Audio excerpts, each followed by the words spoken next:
parler beaucoup, manger l'argent, voyager beaucoup seulement, mais travailler beaucoup, créer des choses, emploi des jeunes, non, non, non.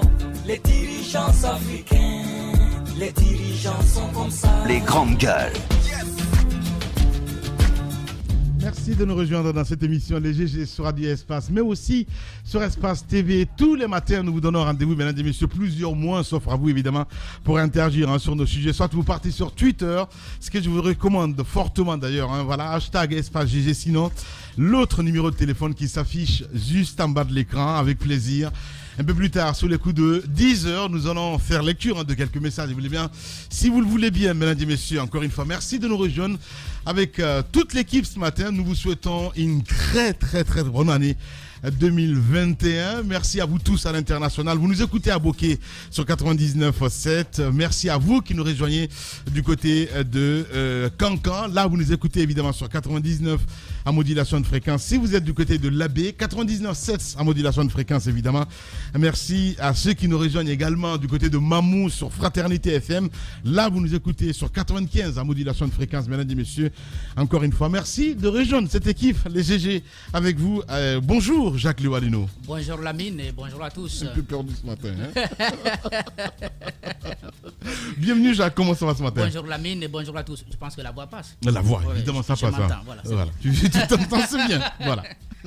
Madame Yoro, bonjour et bonne année. Bonjour, bonne année Lamine, bonne année à tous, on essaie de s'adapter. Voilà, on s'adapte, c'est vrai, parce que c'est un nouveau studio. On va essayer de voir avec Antoine Koroma. Antoine, bonjour. Bonjour Lamine, bonjour à tous. Bonne année Antoine Koroma. Merci. Très bonne année. Très bonne année. Bien. Bonjour mon cher Daouda. Bonjour Lamine, bonjour à tous et très bonne année. Bienvenue, comment ça va ce matin? Oui, ça va très bien. Une année qui finit, une autre année qui commence. Oui, une année qui finit, une année qui commence, un défi qui prend fin, un autre qui s'annonce. Et surtout avec l'équipe, savoir qu'on s'engage dans une nouvelle aventure, pas une nouvelle saison comme le disait Jacques d'ailleurs, mais c'est une nouvelle année qui vient avec beaucoup de défis et c'est là je crois qu'on sera à même de relever les grands défis. Ouais, les grands défis. J'écoutais Sidi ce matin, il est tellement drôle Sidi parce qu'il parlait un petit peu évidemment des discours du président Condé qui dit avoir gouverné autrement. Mais pour lui, il parle de continuité en fait. Donc, je parle un petit peu dans ce sens. Le président qui dit vouloir gouverner autrement. Gouverner autrement, oui, c'est ça. Voilà. On a suivi ce discours et il faut dire, Lamine, que 2020 a été une année de malheur. Une année qui, on l'espère, ne va pas se répéter parce que beaucoup parlaient de deuxième mandat pour 2020. Chose que nous ne souhaitons pas du tout parce que deuxième mandat pour 2020, chose que nous ne souhaitons pas du tout. Vous parlez de quel vin? Vous ne comprenez pas. Beaucoup souhaitaient qu'il n'y ait pas un deuxième mandat pour l'année écoulée. C'est-à-dire qu'il n'y ait pas une répétition.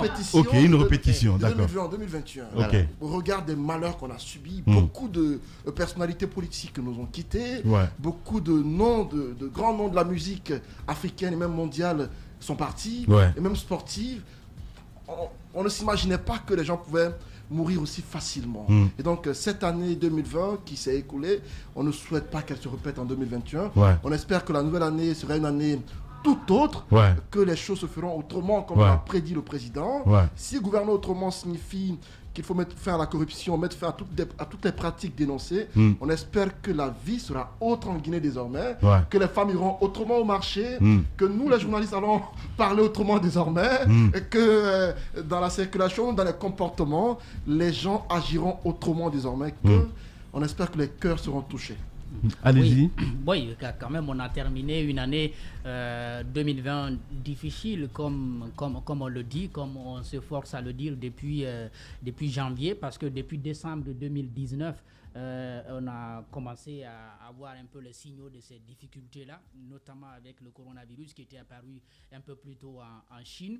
Ça nous a trouvés en Afrique dès le début, dès le premier trimestre de l'année 2020. Nous, en Guinée, c'est en mars. Oui, les difficultés ont été ressenties, mais derrière, c'est parce que peut-être on avait beaucoup plus médiatisé cette fois la question du coronavirus. Parce que pour nous, Guinéens, par exemple, si on doit comparer l'année 2020 à l'année 2014, je crois on choisirait 2020. Parce que 2014 a été beaucoup plus cruel pour nous avec Ebola. Oui, avec Ebola, entre autres. Il y a eu beaucoup plus de morts d'Ebola bien entendu les morts du coronavirus. Aujourd'hui on est à 80 et alors que Ebola c'était plus que ça. Oui, c'est vrai aussi que cette fois-ci ce ne sont pas des personnes anonymes parce qu'on les connaît, dès qu'on parle d'un Salif Kébé, du ministre Kourouma ou du c'est pas moi de Mori Kanté, on va dire que ce sont des grands noms quand même qui ont quitté cette Guinée cette année. Oui, cette difficulté là, disons ces grands noms là pèsent un peu dans la communication qu'on doit avoir autour de cette année qui s'est achevée jeudi dernier. L'autre chose, oui, le président, le constat, je ne crois pas qu'il ait changé ou bien qu'il ait envie de changer. C'est pas pour la première fois qu'il annonce la rupture. À chaque fois qu'il a été réélu, donc en 2015, il a parlé d'une certaine rupture. Il a menacé de s'attaquer à la corruption, de lutter farouchement contre des pratiques qui n'aident pas au pays d'avancer. Mais en 5 ans, il a davantage politisé l'administration, il a davantage continué à gérer comme il l'a fait. Cette année, quand il dit gouverner autrement, oui, les gens ont tendance à croire parce que derrière, il y a un certain espoir.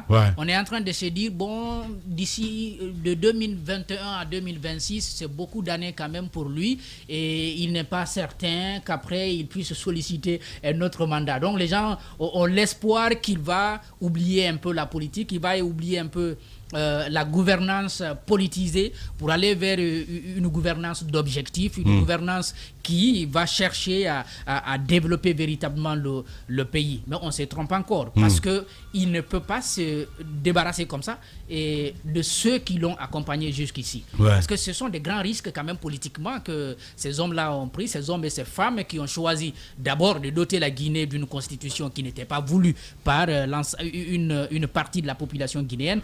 Ensuite, il était même difficile au départ, même pour les membres du RPG originel, d'oser dire troisième mandat. Ils n'osaient pas dire on va demander une nouvelle candidature pour le président. Il a fallu les contéistes, notamment Malik Sankon, qui a osé, lors du retour du président, cette grandiose réception qu'on a organisée pour lui. Il a dit on va demander un nouveau mandat pour le président. Et depuis lors, c'était parti. Donc, encore une fois, nous sommes encore dans une administration politisée. Pour qu'on sache qu'il y a rupture, il faut la mise en place d'un nouveau gouvernement qui tarde encore à connaître son chef. On a envie de dire même peut-être une continuité. J'ai l'impression qu'on est toujours sur l'ère Conté. On a entendu ce discours à l'adresse à la nation, évidemment, pour les vœux de l'année 2021. Alpha qui oublie complètement les morts, parce qu'il y a eu des tueries quand même, Madame Hiro. Écoutez, Lamine, c'est pas une première. Ce discours devrait quand même changer la donne parce que, vous l'avez dit, les Guinéens se nourrissent aujourd'hui de nouveaux espoirs. On ne souhaite vraiment pas, comme vous l'avez dit, on ne souhaite pas rééditer 2020 parce que même si tout n'est pas négatif dans ce qui s'est passé en 2020 parce que ça a permis à l'homme de se remettre en question. Aujourd'hui, on a compris que tout ne peut pas se passer à travers un vol d'avion. On a compris qu'on peut rester sur place, faire des visioconférences, animer, faire beaucoup d'autres activités et tout. Ça aurait été bien qu'on mentionne toutes ces âmes perdues parce que Lamine, vous l'avez dit, c'est beaucoup de personnes qui ont été décédées soit dans les manifestations politiques, soit dans le cadre du coronavirus parce que vous l'avez dit, 2020, ça a été une année de crise politique chez nous en Guinée, mais aussi de crise sanitaire par rapport à toutes ces personnes qu'on a perdues. Ça aurait été bien de leur rendre hommage, faire en sorte que les Guinéens comprennent que oui, le président, il prend en compte tous les pans, tous les facteurs de la vie de cette nation. Mais vous l'avez dit, je pense que 2021 devrait nous permettre de nous remettre en question. Comme vous l'avez dit, gouverner autrement serait essayer de voir de nouvelles orientations. Parce que jusque-là, on n'a rien vu de nouveau sous le soleil. Depuis 2010 jusqu'à maintenant, on a l'impression que c'est les mêmes pratiques, en parlant notamment de gouvernance, en parlant notamment de corruption, en parlant de tout ce que vous savez dans le bon fonctionnement de la nation. Rien n'a changé par rapport au régime précédent, bien entendu, parce que jusqu'à présent, en parlant de violation des droits humains, on n'est pas parmi les meilleurs à travers le monde. Il y a toujours des cas de violations graves de droits humains qui sont perpétrés chez nous. Quand on parle d'indice de pauvreté, on n'est pas toujours...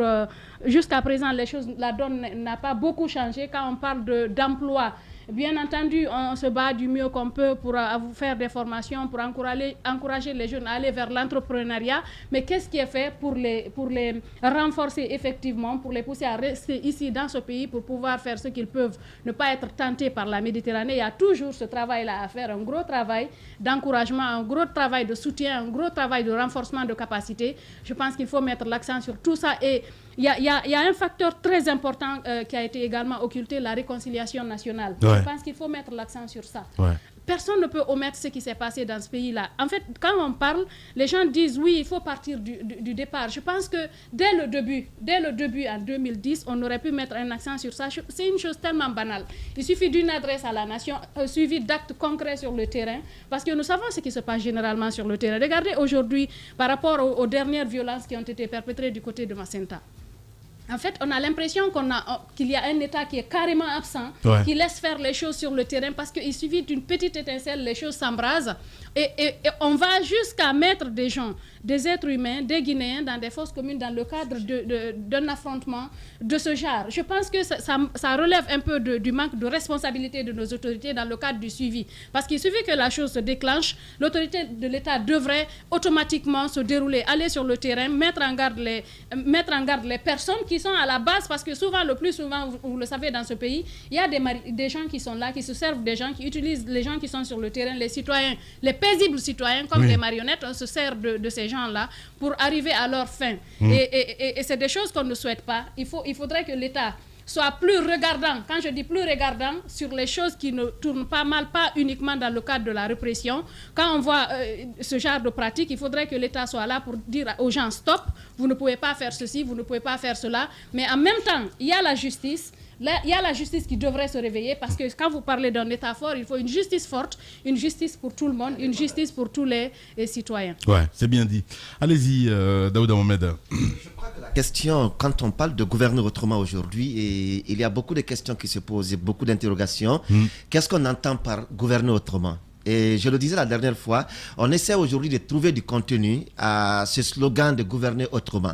Mais il ne faut pas aussi oublier que nous avons un système qui est gangréné, un système qui est là depuis longtemps, dont on a eu du mal, dont on a encore du mal à changer. Les personnes... Ce sont les personnes qui constituent aujourd'hui le système.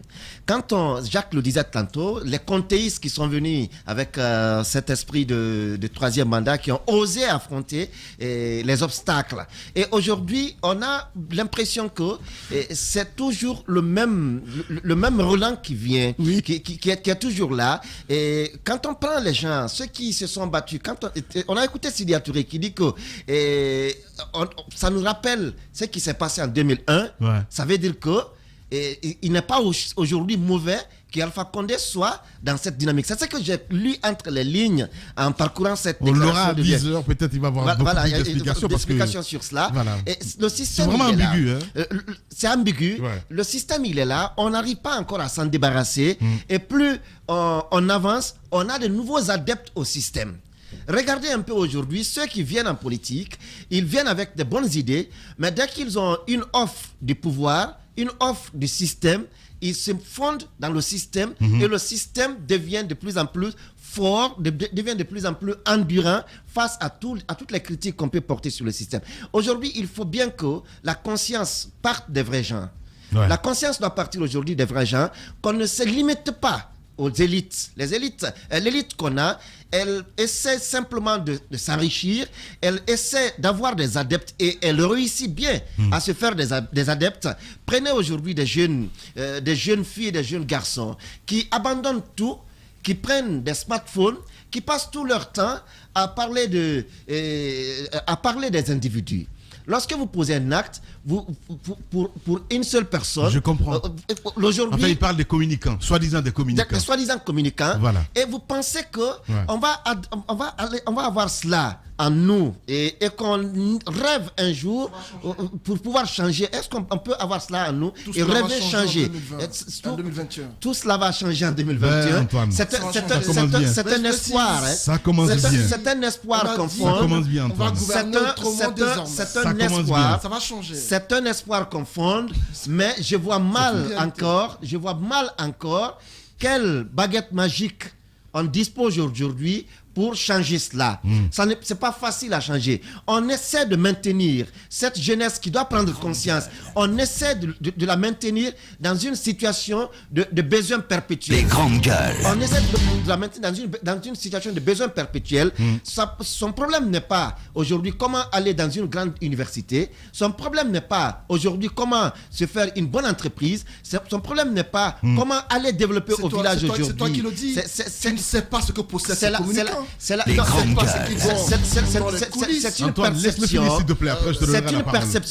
une perception que j'ai et je crois que je ne communique pas contre les communicants. Je communique bien pour ces communicants parce qu'ils sont utilisés. Ils sont utilisés aujourd'hui pour seulement leur trouver des miettes et qu'ils survivent avec ça. Même ils se rebellent, ces communicants. Effectivement. On ne les entretient pas. Antoine n'est pas un communicant. On ne les entretient pas. On ne les entretient pas pour vivre. Ben oui. Non, j'en doute fort. Antoine doit être parce qu'il se met dans cette peau. Il dit on va changer. Je ne sais pas en quoi on va changer, en quoi il occupe une place dans ce on-là. Alors, je disais, il faut aujourd'hui que nous acceptions de nous affranchir de cela, parce que nous donner des miettes pour survivre ne fait pas de notre vie. C'est pourquoi il y a une différence entre survie et la vie. On a besoin aujourd'hui de la vie et non de la survie.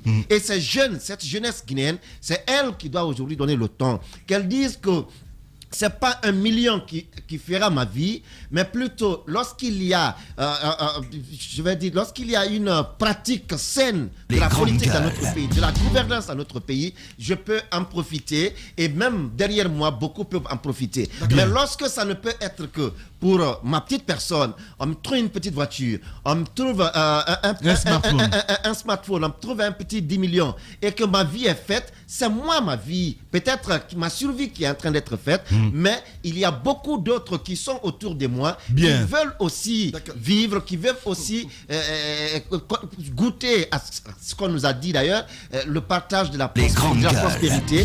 On attend bien que ce partage ne soit pas clanique, mais qu'il soit vraiment un partage équitable, un partage pour tout le monde. Voilà, mon cher Antoine, il y a eu des choses plus graves, parce que moi, je n'ai pas compris, par exemple, du côté de Macenta, aucun membre du gouvernement ne s'est déplacé, en tout cas, pas à ma connaissance, j'étais souffrant, évidemment, je ne sais pas. Dans un pays normal, le président devait partir à Macenta, faire l'état des lieux. S'il ne part pas, c'est le Premier ministre qui devait faire le pas. Normalement, voilà.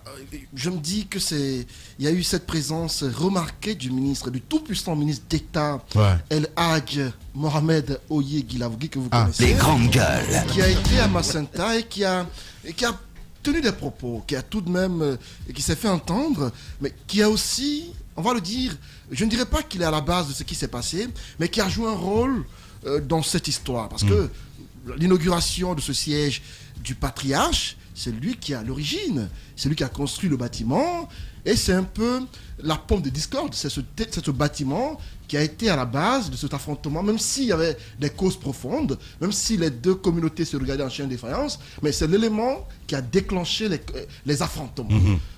Il savait bien, Oye, qu'à Macenta, il y a deux communautés qui vivent certes, mais qui ne s'entendent pas sur la propriété, c'est-à-dire qui ne s'accordent pas sur qui est véritablement le propriétaire de la ville. On a été à Macenta pour hors-série, Lamine. Quand on y a été, voici ce qu'on nous a dit avant qu'on ne quitte la ville. Vous êtes à Macenta, on vous rappelle ceci, notre guide. Faites attention aux communications que vous faites. Les grandes gueules. Si vous devez prendre l'avis d'une communauté par rapport à l'existence de Macenta, par rapport à l'histoire de Macenta, faites-en autant pour l'autre. Ne faites jamais d'interview ou encore ne faites jamais en sorte de prendre une entité et laisser une autre. Donc, on était conscient de cela. Même quand on dormait le matin, on se devait le lendemain, lorsqu'on devait faire une interview, de faire deux pour une même histoire. On a été contraint ce jour-là de relater l'histoire de Macenta en deux parties. Un patriarche qui relate l'histoire de Macenta depuis les origines, depuis les ancêtres, et l'autre qui en fait autant. Mais quand vous écoutez les deux versions, mais elles sont diamétralement opposées. Mais qu'est-ce qu'on peut? Mais c'est l'histoire de Macenta tout de même. On la prend comme ça. Et donc, si les autorités étant conscientes de cela, décident tout de même de construire un siège pour l'un des patriarches, sachant bien qu'il y a deux qui sont opposés, il n'y a pas eu d'entente encore, je me dis qu'on l'a fait à dessein, on l'a fait pour, pas certes pour qu'il y ait ces affrontements-là, mais on l'a fait en sachant bien qu'il y aurait eu ces affrontements. Donc, lorsqu'on inaugure une telle qu'on appelle un tel bâtiment et que derrière les affrontements, les grandes gueules. L'autorité se doit d'admettre qu'il a failli à son devoir. Au lieu de cela, c'est plutôt évertué à dire que Massanta est une terre bénie et qu'elle ne doit pas ressembler à Bambeto. Il met encore de l'huile sur le feu et qu'il attise encore une certaine haine d'une autre communauté ou d'une autre partie de la Guinée qui tout de suite s'est révoltée pour dire que Oye, de quel droit il se permet de nous attaquer parce qu'à Bambeto ce sont les Guinéens qui y vivent. Et pour moi, s'il disait par exemple que Massanta ne doit pas être Bambeto, on aurait peut-être relativisé en disant peut-être c'est à cause de la violence à Bambeto. Mais quand il dit que Massanta est une terre bénie qui ne doit pas ressembler à Bambeto, le simple terme béni vient tout gâcher. Parce que ça signifierait qu'à l'opposé de béni, il y a maudit. Ça ne veut pas dire que Bambeto est une terre maudite, c'est qu'il ne faut pas encourager du tout. Et ça vient d'un cadre non des moindres qui est ministre d'État, ministre dans ce pays, qui se permet cela. Et ce n'est pas une première. À Kindia, il l'a fait. Kindia Oye s'est permis de dire, par exemple, à la communauté qu'elle ne doit pas accepter, je ne veux pas reprendre ses propos, mais ce n'est pas une première. À un moment donné, il faut que ça cesse, il faut que les autorités sachent qu'elle ne doit pas être à la base parfois de certains propos qui peuvent mettre de l'huile sur le feu. Qui peuvent heurter. Le président l'a dit, arrêtons de tenir des propos insultants, des propos injurieux, mais malheureusement, ça vient toujours de son camp. Malheureusement. Oui, non seulement ça vient... souvent lui-même. Il est le premier.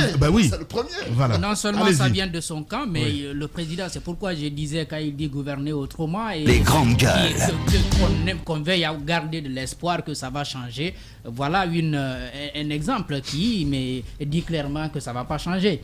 Le président, il a dit la dernière fois que même une autorité morale qui tiendrait des propos de nature à aller dans le sens de la division, que ces derniers répondraient devant la justice. Mais c'est lui, parce que c'est en son nom qu'on est allé construire, n'est-ce pas, ce bâtiment, et puis pour installer, n'est-ce pas, une autorité morale. Déjà, c'est avec lui, c'est quand même sous son magistère, il peut l'accepter, c'est sous son magistère qu'on a enregistré deux patriarches en Basse-Côte. Dans toute la région. Dans toutes les régions, même en Zérékoré, plus de 2 maintenant en Basse-Côte. On en a 3 ou 4. En région forestière, on essaye d'avoir. Zérékoré en a 2 désormais. En Zérékoré aussi. À 2 désormais. Zérékoré à 2. Après la mort du patriarche. À 2. Ouais. Donc partout. À Gekedou, on était sur le point d'aller à 2 également. Sur le point d'avoir 2. Ouais. À Kishidougou, on a la Basse-Côte, on a 4. La même chose. Donc je pense qu'on ne peut pas vouloir l'union, on ne peut pas vouloir le rassemblement et puis surfer sur ces faiblesses parce que ce sont des personnes vulnérables, souvent sont des cadres qui sont à la retraite, qui veulent quand même continuer à vivre aux dépens de l'État. Donc on se retrouve un refuge au sein de ces coordinations pour pouvoir continuer à bénéficier un peu de quelques avantages. C'est ce qui se passe à Massanta, mais je pense que si on laissait la société elle-même s'organiser, il n'y aurait pas de problème entre Mania et Thomas parce que ça fait des siècles qu'ils vivent ensemble et ce n'est pas maintenant qu'on va assister à ce type de discordes qui sont assez déplorables. Allez, pour clore, en 30 secondes. En 30 secondes. Ouais. Le problème de Massanta, j'en connais un peu la situation à Massanta et à Gekedou, puisque ce sont mes deux origines, je vais dire. Alors, à Massanta, par exemple, le problème, ce n'est pas forcément ceux qui sont sur place. Les sages peuvent bien s'entendre, les jeunes de Massanta peuvent bien s'entendre, mais ce sont nos frères qui sont à Conakry, qui sont à l'étranger, qui tirent sur les ficelles. Qui mettent le feu, qui tirent sur les ficelles, qui font des vidéos pour dire que Massanta, c'est pour les Manias, non, Massanta, c'est pour les Thomas. On connaît l'histoire à Massanta.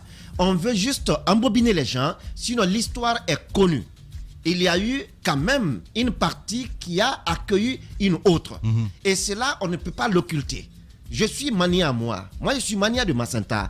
Je sais qu'à Massanta, quand vous allez profondément dans l'histoire, vous vous rendrez compte que c'est vrai que tous sont venus Parce que quand on remonte un peu l'histoire, Thomas, Mania, plus sont venus peut-être, mais il y en a qui sont arrivés avant d'autres.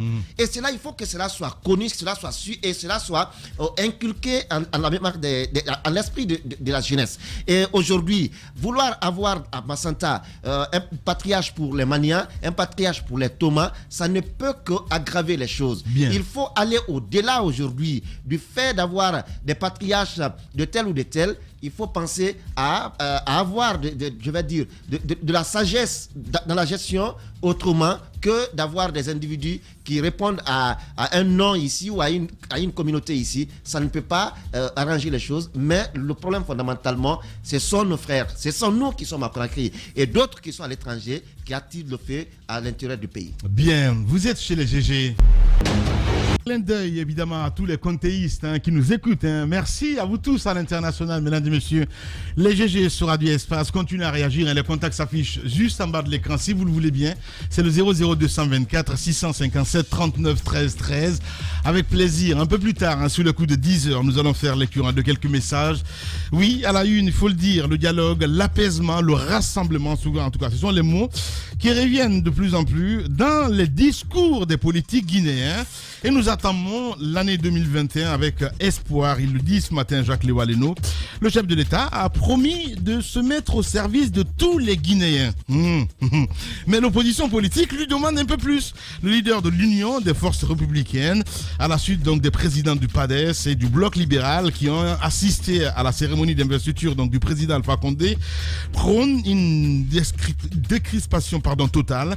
Les questions qui fâchent doivent être débattues par ceux qui animent la vie politique guinéenne, mais l'initiative est apportée par le président de la République, dont la victoire a été confirmée donc par la Cour constitutionnelle, loin d'être une démarche qui viserait donc à se rapprocher du pouvoir. L'UFR justifie sa sortie par la nécessité de privilégier des concertations nationales ouvertes au bénéfice du peuple de Guinée. On dira encore incompris, on verra tout ça au plus clair avec Sidia Touré ce matin, sur des propositions concrètes du parti et surtout la forme qui devrait prendre donc cette discussion. Le président de l'UFR, Sidia Touré, se confie ce matin chez les GG. En tout cas, on l'espère le comprendre ce matin dans cette émission, les GG sur Radio Espace Guinée. On va continuer le débat, mon cher Jacques Lewaleno. On parle de Covid-19 ce matin. Ces premiers vaccins donc qui arrivent plus tôt que prévu.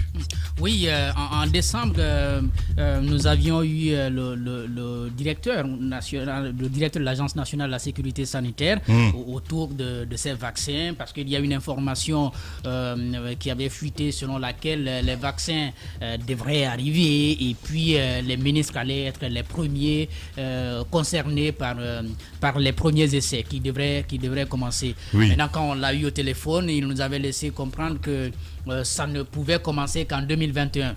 Surprise, à la veille des fêtes, on voit les ministres à la télévision, en train de montrer leur carrément, il faut dire à poil. Ben oui, mais je suis désolé, d'autres à poil carrément. Ben non, mais c'est dingue quoi. J'ai pas compris. Pour recevoir ses premières doses. Ben oui. sans aucun sous-corps. Ben oui. J'ai retrouvé quelques photos. Désolé, madame, mais c'est dingue quoi. Quand j'ai vu ça, je me dis mais c'est quoi cette histoire là? C'est pas possible. Mais c'est quand même quelques animateurs de grandes gueules qui ont suggéré ça, parce que moi j'avais dit qu'il fallait aller vers les personnes vulnérables. Ils ont dit non, il faut commencer par les ministres. Effectivement, c'est ce qu'ils ont fait. Ils ont fait venir les ministres, quelques députés, pour recevoir, n'est-ce pas, ces premières doses. Ce qu'on sait, c'est qu'aujourd'hui nous sommes à 13 688 cas dans notre pays, pour 13 082 guéris et 80 décès.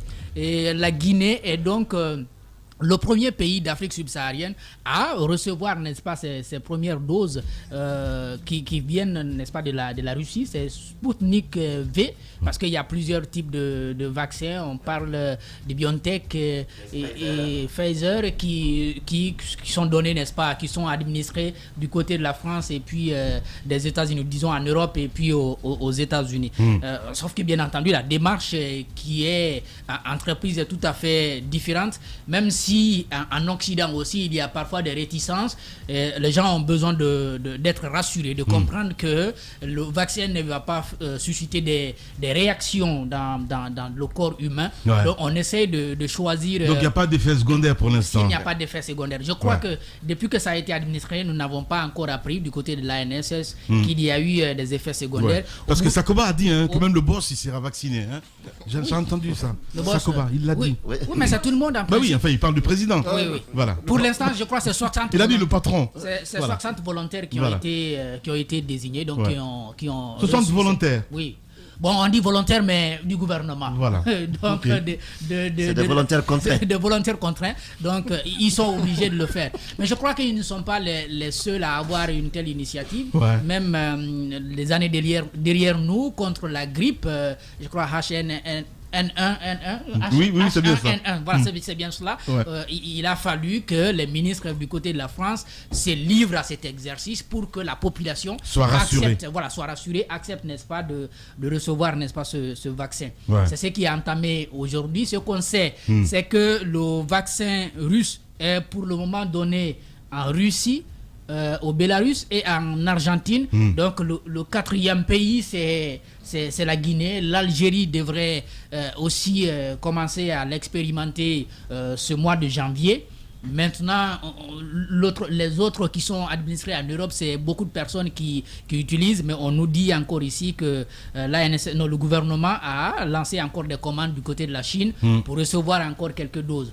On parle quand même de 2 millions de doses qui sont déjà sur le territoire guinéen. On commence avec 60. Au bout de... Ça continue pas du tout la vaccination? Parce que j'entends pas depuis... en tout cas... Non, je crois qu'on est en train d'abord de voir s'il n'y a pas de réaction. Au bout de 20 jours, ceux qui sont passés la dernière fois doivent encore repasser pour recevoir les secondes doses. Si les effets sont concluants, après, on va ouvrir cela à tout le monde, donc à une population beaucoup plus large pour prévenir le virus. Allez-y, Daouda Moumeda. Oui, je crois qu'aujourd'hui, Jacques va nous rejoindre quand on a souhaité que l'essai commence par le président de la République, par les ministres, les députés. Aujourd'hui, c'est chose faite. On a commencé avec un échantillon volontaire contraint, parce que tous ne peuvent pas forcément vouloir que le test se passe, l'essai se passe sur eux, mais parfois il faut aussi être contraint moralement pour aller.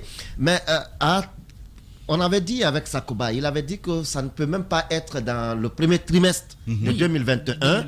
On a bien été surpris de voir que cela vienne dans le dernier du mois de 2020.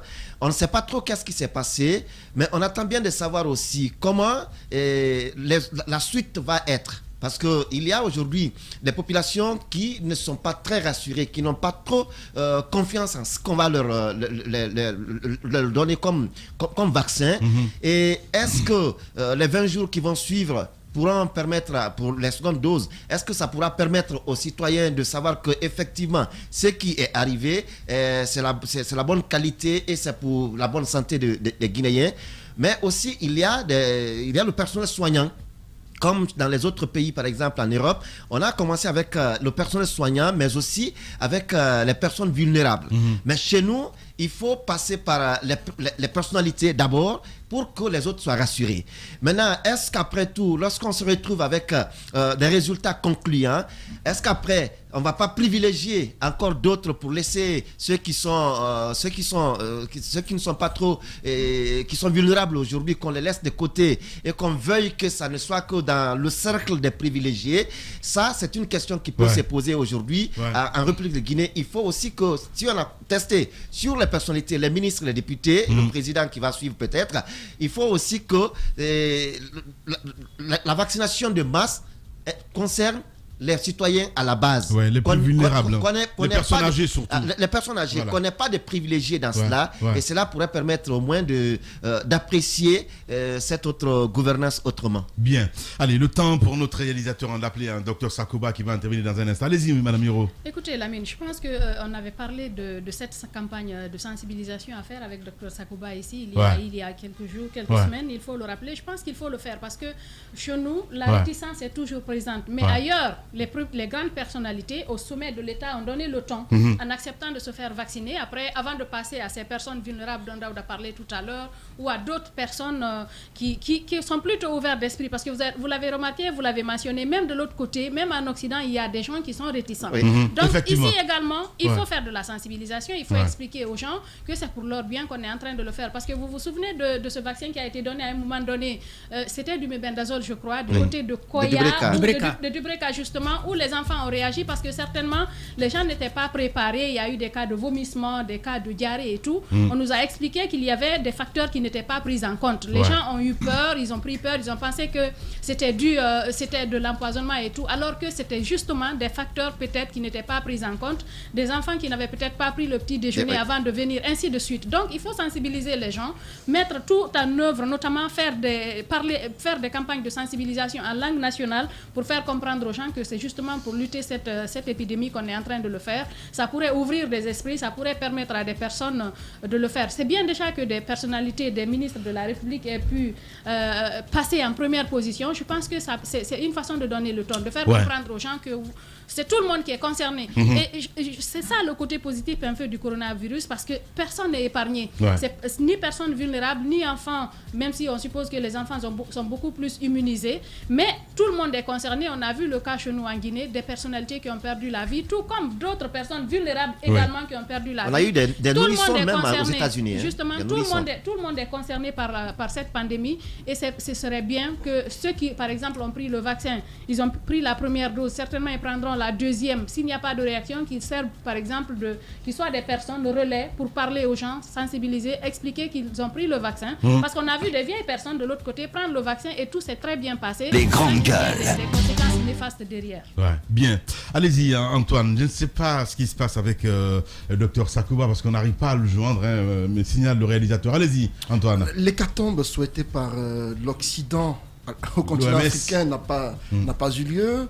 Et bizarrement, la Guinée, qui au départ était présentée comme un pays qui allait enregistrer beaucoup de cas de mort, aujourd'hui, Dieu merci, on est parmi les bons élèves. Heureusement, dans cette histoire, parce qu'on a 80 cas de mort, ce qui n'est pas le cas dans d'autres pays. Je pense à Madagascar, où à un moment donné, on pensait qu'ils ont pu mettre en place un médicament qui guérissait la maladie, mais qui malheureusement aujourd'hui enregistre beaucoup plus de morts et beaucoup de cas de maladie. Donc je me dis que si le vaccin vient pour nous sauver, on ne peut que le saluer. En provenance de la Russie, c'est pas étonnant. La Russie, c'est le partenaire privilégié actuel de la Guinée. Et donc, ça prouve à suffisance que la collaboration évolue très bien, et on se dit que ce vaccin qui arrive va certainement nous aider à endiguer cette maladie. Si on a vu des ministres à la télévision donner l'exemple, donner le ton, même si la posture dans laquelle on les a vus n'est pas tellement élégante, mais je me dis que c'était pour la bonne cause. Ils l'ont fait. Voir un ministre comme Thibou Camara ouvrir tous ses boutons pour montrer sa poitrine. Allez, Antoine, quand même. Il faut les citer parce qu'on les a vus à la télévision, ce n'est pas caché. Antoine. Thibou, je ne savais pas qu'il était aussi musclé. Bon, il est terrible, ce garçon-là. on a vu d'autres personnes. On attend de voir. J'espère qu'on n'en fera pas autant pour le grand patron, parce que là, ce ne serait pas bien. Donc, on espère que tout le monde va recevoir son vaccin et que derrière, on sera tous rassurés en étant vaccinés pour ne pas choper la maladie. On verra tout ça. Malheureusement, on n'arrive pas à joindre, voilà, il faut le rappeler, le directeur, je parle de Sakouba Keita évidemment, il nous demande de rappeler dans 5 minutes. Sauf que dans 5 minutes, nous, on n'aura pas le temps. Ça va être un peu complexe. On parle des accidents de route aussi. Chose salutaire, j'ai bien aimé ça, cette sortie de Damantan sur le terrain, même si, évidemment, on ne peut pas tout apprécier, mais cette sortie de Damantan est à saluer. Je pense qu'il s'est montré comme un ministre responsable. Moi, c'est une première fois que je vois cela ici en Guinée. C'est pas forcément un ministre que j'aime bien, quoi, tu vois, mais ces actions-là, on se dit, c'est salutaire, c'est responsable. Voilà. Dans mon temps, il se démarque très souvent. C'est pas la première fois. Et moi, c'est la première fois que je vois ça. Voilà. Et moi, je l'ai accompagné même un 31 décembre, d'abord 24 nuits, et 31 décembre, je l'ai accompagné sur le terrain en tant que reporter, et où il est passé, requinqué, comme on le dit, les agents qui étaient déployés à des différents endroits. Et je crois ce temps, il l'a donné, et il a commencé à Kaloum jusqu'en banlieue, et jusqu'à Bambeto, Koza, il a fait le tour.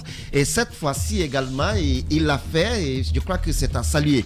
Et à tous les endroits, parce que le 31 nuit, j'ai fait le tour de quelques endroits. Tu as été dans les motels aussi? Non, pas dans les motels. J'ai fait le tour de quelques endroits. Oui. Et des reportages. j'ai pu. Pour des reportages. Quand on est journaliste. Antoine. Quand on est journaliste, on l'est dans l'âme. Ben justement. Quand on est journaliste, on l'est dans l'âme. Où qu'on soit, on fait notre travail de journaliste. Alors, partout où je suis passé, j'ai trouvé quand même un dispositif sécuritaire. Et les motels, c'était comment? C'était rempli ou pas? Non, j'ai pas fréquenté les motels, moi. Ah, d'accord, okay. J'étais avec madame. Ok. Merci de la précision. J'étais avec madame et voilà, j'étais avec madame. En tout cas, les lieux qu'on a fréquentés, qu'on a visité la patronne au trône. Alors, les lieux qu'on a fréquentés, et c'était des lieux quand même où on relevait la présence de 3 à 4 agents, 3 à 4 agents de police qui étaient là, qui venaient de temps à autre voir les personnes qui étaient là, les fêtards qui étaient là pour rappeler, parce que là où je suis allé à un endroit, d'abord, c'est un policier qui nous a demandé de nous laver les mains. Donc, ils étaient déployés. Donc, si le ministre sort pour le faire, je crois que c'est pas la première fois, mais il faut l'encourager et que les agents prennent conscience que le ministre peut passer à tout moment pour venir savoir comment il travaille. Ça, c'est bien ça, sincèrement. Parce que il y a un propriétaire de motel qui me dit, parce qu'on a parlé de Sugar Daddy, vous vous rappelez, hein, dans cette émission, une fois qu'il m'a dit qu'on a gâché leur marché, donc on verra tout ça. Non, mais parce que c'est un motel des daddy, en fait, c'est pas ce que je veux dire. C'est du côté de Nongo. Non, mais moi, j'étais avec madame. Bon, si vous le dites. Qui vous a appelé la mine? C'est un propriétaire de motel. Qui vous a appelé? Oui, qui m'a appelé. Qui a eu votre numéro? Ah oui, qui a eu mon numéro? Ben oui, c'est pas interdit. Allez, on revient à 10h, on s'intéresse à vos SMS. Sylvia Touré est notre invitée. La radio, je ne m'en séparerai jamais jusqu'à la fin de mes jours. Radio, un média pour la vie. C'est ma vie. C'est ma vie, la radio. C'est un média qui est éternel. Rendez-vous Espace TV. Dimanche 10 janvier à 20h40, des grandes voix de la radio. Encore le transistor posé au chevet du lit ou sur le bureau, nos doyens ne lâchent rien. Comme dans les années 60 et 70, la radio demeure pour eux un centre d'intérêt, un joyau dont ils sont fiers à jamais. Et ils le disent avec beaucoup de conviction. Ils épousent ce média de masse comme un conjoint fidèle. Des grandes voix de la radio, c'est un documentaire exceptionnel réalisé par Jacques Lewaleno et Ibrahima Awal Kamara. Ce dimanche 10 janvier à 20h40 sur Espace TV. Espace TV, la télé des médias par excellence.